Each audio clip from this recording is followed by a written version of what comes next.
authorities say COVID-19 is killing one American every minute and a half as deaths surge across the U.S. A FEMA memo obtained by ABC News shows deaths from the virus rose by 30% in the last week. With the U.S. death toll about to surpass 150,000, President Trump falsely claimed last night that much of the country is free of the virus.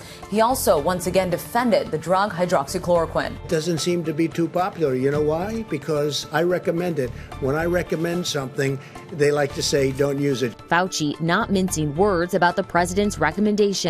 The overwhelming prevailing clinical trials that have looked at the efficacy of hydroxychloroquine have indicated that it is not effective in coronavirus disease. One of the nation's largest teachers union now saying it will support teacher strikes in areas that reopen classrooms without adequate safety measures. Some school districts in California say parents are skipping signing kids up for school altogether. We're down about 50% where we were last week in our kindergarten enrollment. In New York, schools have until Friday to come up with a plan for the year. But new progress is being made on a vaccine. Two companies, Moderna and now Pfizer, are beginning large-scale trials after just months.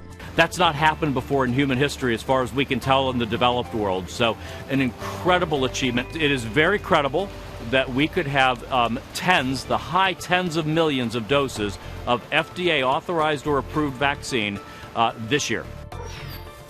The chief executives for the world's biggest tech companies preparing to appear on Capitol Hill for a historic antitrust hearing. Amazon's Jeff Bezos, Facebook's Mark Zuckerberg, Apple's Tim Cook, and Google's Sundar Pichai, a group that includes two of the world's richest men. They're expected to face questions over whether the size of their companies stifle competition. In his prepared statement obtained by ABC News, Zuckerberg will tell lawmakers that companies aren't bad just because they're big, adding Facebook became successful the American way by starting out with nothing and providing products that people find valuable. Zuckerberg telling a Senate committee 2 years ago that Facebook has a lot of competitors. Apps to email. The same service you provide. Well, we provide a number of different services. Is Twitter the same as what you do? It overlaps with a portion of what we do. You don't think you have a monopoly? It certainly doesn't feel like that to me. Okay. Bezos, who's never testified in front of Congress before, will focus on his personal background in his prepared remarks, calling himself a garage inventor who, as a teenager, invented an automatic gate closer out of cement-filled tires, a solar cooker out of an umbrella and tinfoil, and alarms made from baking pans to entrap my siblings. Some lawmakers have repeatedly argued for the breakup of big tech companies, including Senator Elizabeth Warren. You don't get to be the umpire and have a team in the game. But many financial experts insist big tech companies benefit the economy, including the vice chairman of Morgan Stanley, who recently told CNBC, "What would we have done during the pandemic if we didn't have companies like Amazon?" And partisan snipping prevailed during a long-awaited hearing on Capitol Hill featuring Attorney General William Barr. He defended the federal response to civil unrest in several cities, including Portland.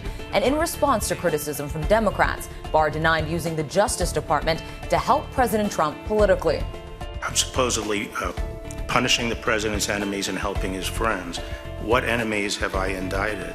Are peaceful protests violent, Mr. Attorney General? No. Do peaceful protests destroy businesses? No. Do peaceful protests injure officers? No. Can you commit today that the department will not use federal law enforcement as a prop in the president's re-election campaign? We are not using I just want to federal close. And now you are projecting fear and violence nationwide in pursuit of obvious political objectives. Shame on you, Mr. Barr. Can I just say, Mr. Shame on you. Can I just My say, time has expired.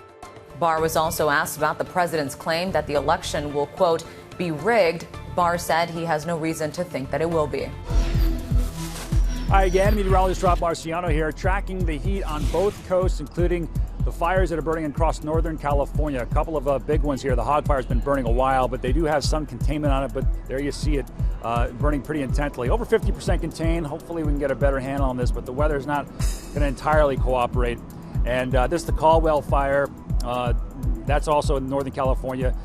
That's got less containment, less than 50% contained. So dealing with fires as we do this time of year, but unfortunately the heat is going to be rebuilding. We've got red flag warnings up in the fire zones and temperatures that will be in the excessive heat warning categories, especially across the Southwest, Palm Springs, Phoenix, and Las Vegas. The East, as you know, if you live there, has been sizzling also. D.C. and New York has seen more than enough 90-plus degree days. In some cases, we're at the limit, or at where we normally would be in New York City. 95 today, 98 in Norfolk, 98 in D.C. with the humidity. We get a little bit cooler tomorrow, but not a whole lot. Try to stay cool.